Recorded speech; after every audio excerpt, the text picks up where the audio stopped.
കടുത്ത സാമ്പത്തിക പ്രതിസന്ധി. എല്ലാവരും മുണ്ടുമുറുക്കി ഉടുക്കണമെന്നാണ് സർക്കാർ പറയുന്നത്.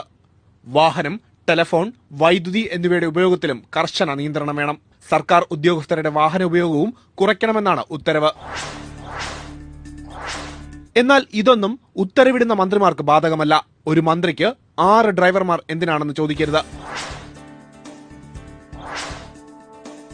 ആരോഗ്യമന്ത്രി VS ശിവകുമാറിനുള്ളത് 6 ഡ്രൈവർമാർ.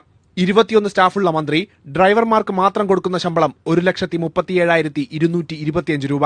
ഒരുപാട് സാരഥികളുള്ള മന്ത്രിമാർ ഇനിയുമുണ്ട്. മന്ത്രി ആര്യാടൻ മുഹമ്മദിന്റെ സാരഥികൾ 5 പേരാണ്. ഇവർക്ക് മാത്രം സർക്കാർ ചെലവ് ഏതാണ്ട് 1 ലക്ഷത്തോളം രൂപ. ടൂറിസം മന്ത്രി AP അനിൽകുമാറിന്റെ സുഖയാത്രയ്ക്കുള്ള ഡ്രൈവർമാർ 4.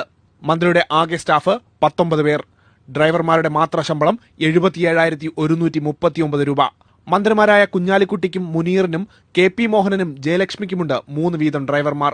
ഭക്ഷ്യമന്ത്രി അനൂപ് ജേക്കബിന്റെ അറ്റൻഡർമാരുടെ എണ്ണം 6. ഇവർക്കുള്ള ശമ്പളം 87,702 രൂപ. ഓരോ മന്ത്രിമാർക്കും 15 മുതൽ 25 വരെ സ്റ്റാഫുകളുമുണ്ട്. 10ാം തരം പാസ്സാകാത്തവർ വരെ മന്ത്രിമാരുടെ പേഴ്സണൽ സ്റ്റാഫിലെത്തി ഉയർന്ന ശമ്പളം കൈപ്പറ്റും.